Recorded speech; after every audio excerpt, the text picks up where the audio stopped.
So our story begins from the classroom, where Marty the teacher realizes his students care less about fractions and more about the fire trucks and police cars zooming past the window. Turns out California just pulled a disappearing act. Whole chunks of land literally slipped into the ocean. Marty tries to check the news, but the internet is already dead. And in 2025, no internet means the apocalypse is basically official. Later, Marty has a meeting with parents, but again, no internet.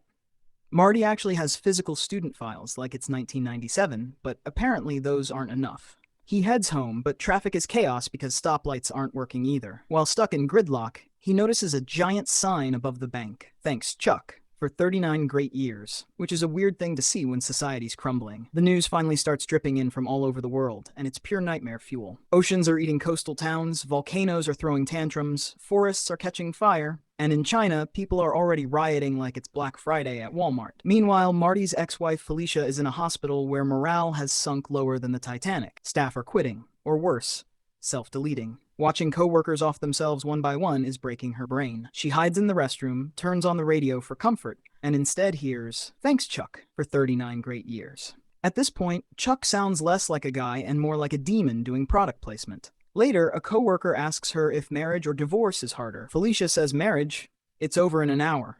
Divorce takes months. Honestly, fair. That night, Felicia calls Marty, admitting she's been thinking about him all day. She wonders if people are remarrying their exes just to have something familiar while the world collapses. Marty admits most of his students are gone anyway, so he starts going all Carl Sagan about the cosmic calendar and humanity's place in the void. Both of them confess they've been seeing weird Chuck tributes all day, but neither knows who the guy actually is. After they hang up, Marty tries watching TV. The signal dies. The screen goes black, and then Chuck's face appears. An announcer thanks him again for 39 great years, then poof, signal gone. The next morning, Marty sees his neighbor walking instead of driving, and he explains in his app. A sinkhole swallowed the main road, so he had to walk 3 miles to work like it's the Great Depression reboot. Marty notices half the neighborhood coming home early. Turns out the giant sinkhole didn't just eat car, it also swallowed a bunch of workplaces. Everyone's wandering around looking like rejected extras from The Walking Dead. Marty bumps into one of Felicia's friends who worked at the bank and asks her about the Thanks Chuck sign. But she's got nothing. Nobody does.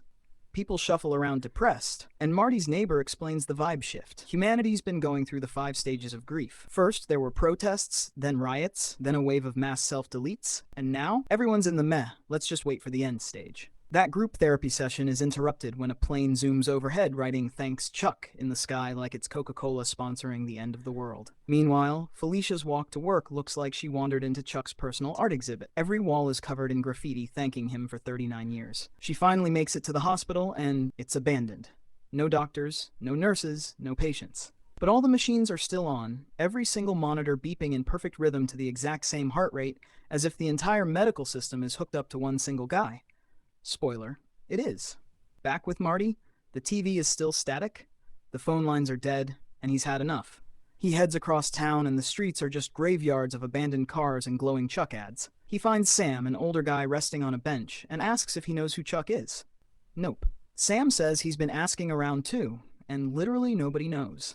Since they're walking the same way, they team up and go full philosophical, discussing how much time a person really has in life before the credits roll. Eventually, Sam's arthritis slows him down, so he decides to stay behind and watch the sunset like he's in the indie film version of the apocalypse. Marty keeps going and reaches Felicia's neighborhood. He meets Iris, a local skater kid who recognizes Felicia's name and says she always gave cookies to the kids. Iris is skating one last time because, hey, if the world's ending, you might as well land a kickflip. Suddenly, the power dies everywhere, and Marty tells her to head home. Then every house window lights up with glowing Chuck ads, turning suburbia into a haunted advertisement. Marty runs like hell and finally finds Felicia. They hug, but she's just as freaked.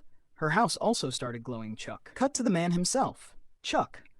Just a regular 39-year-old dude, lying in bed sick and hooked up to a heart monitor. His wife Jenny and son Brian cry beside him because they know his clock's almost up. Back to Marty and Felicia. They sit in the backyard under a pitch-black sky. With the power gone, the stars are dazzling. Until one vanishes. Then Mars disappears. Then the stars start blinking out one by one like the universe forgot to pay the electricity bill.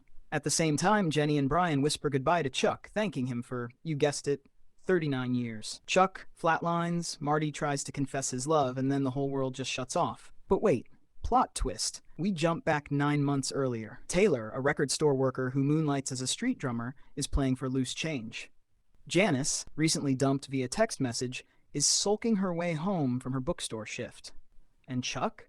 He's in town for the most boring event imaginable, a banking conference. Taylor starts drumming an upbeat tune, and for some reason this beige accountant suddenly stops, takes off his serious face, and starts dancing like it's the first fun thing he's done in 20 years. Janice joins in, the crowd goes wild, and for one brief moment, the world feels alive again. Chuck even gets a headache mid-dance, but blames it on his glasses, because denial is free. Afterward, the three of them hit a cafe, split the tip money, and Taylor dubs them buskers forever. Chuck walks off with Janice, listens to her breakup woes, reassures her she'll be fine, then notices Iris skating in the background, like the universe is tying itself together. Later, when Chuck is bedridden and can't even chew food anymore, he'll remember that one random street dance and decide, yeah, that's why God made the world. And then we flash back further. 7-year-old Chuck living with his grandparents because his parents died in a car crash. Oh, and his mom was pregnant at the time. For years, Chuck's grandparents' house is basically a depression simulator. Ali drinks his grief away while hiding inside accounting spreadsheets, and Sarah gives up on cooking altogether, living on takeout like a college freshman. By the time Chuck turns 10, things finally lighten up. Sarah's back in the kitchen, blasting music and making Chuck dance while she stirs the pot. That's where he learns his killer moves. They binge movies too, always ones with dance scenes, like the universe was low-key foreshadowing his life. The house becomes Chuck's real home, but there's one creepy exception, the forbidden cupola on the roof. Ali and Sarah insist the floor is unstable, and besides, there's nothing up there. Chuck tries sneaking in, but the door's locked tighter than Fort Knox. The night before his 11th birthday, Chuck and Ali are watching a Carl Sagan documentary, and since Ali is wasted as usual, Chuck brings up the cupola. Ali drops the kind of drunk lore you don't forget. He says if you go up there, you'll see more than you want. He admits he's been inside a few times and saw ghosts of people before they died. According to him, waiting for death is the worst part. Sarah later dismisses it as drunk rambling, but Chuck's curiosity only grows. At school, Chuck's favorite class is English, even though the teacher's so sweet the kids treat her like a joke. One day after class, he asks about a line in a poem. I am large, I contain multitudes. She explains every person is basically a walking universe of memories, experiences, and connections. When someone dies, that entire universe disappears. Chuck realizes the story we've been watching is literally the inside of his mind, destined to end when he does. But life doesn't let him linger. Soon after, Sarah collapses at a grocery store and dies. The house goes dark again, and Ali doubles down on the bottle. Chuck sneaks Ali's keys one night and tries the cupola, but Ali catches him. When Ali goes to shut the door himself, he freezes in horror at whatever he sees inside. Trembling, he slams it shut and tells Chuck he's better off not knowing.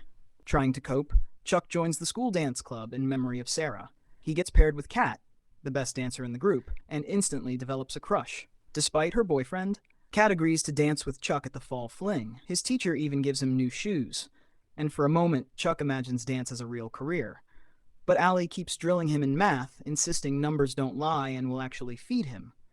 He tells Chuck math is in everything, even music. At the dance, Chuck chickens out and makes up a fake leg injury, but his teacher calls him out. If you don't want to dance, fine. But at least be honest.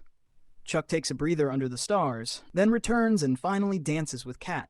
Their performance is flawless. The crowd cheers and Kat kisses his cheek, annoying her boyfriend. Chuck's scar from that night comes later. He keeps dancing alone on the football field and cuts his hand on a fence. Years later, he'll lie to Ginny about it, but even he admits he doesn't know why. Time skips. Ali eventually dies of a heart attack, leaving Chuck money for college and even prepaying for his own funeral like he knew it was coming. Chuck wonders if that's what Ali saw in the cupola. Now the house is Chuck's, and even after marriage, he keeps it as his base. Eventually, he gets Ali's old keys, finally opens the cupola, and it's empty. Perfectly normal. But as he turns to leave, he's hit with a vision of his own death in bed.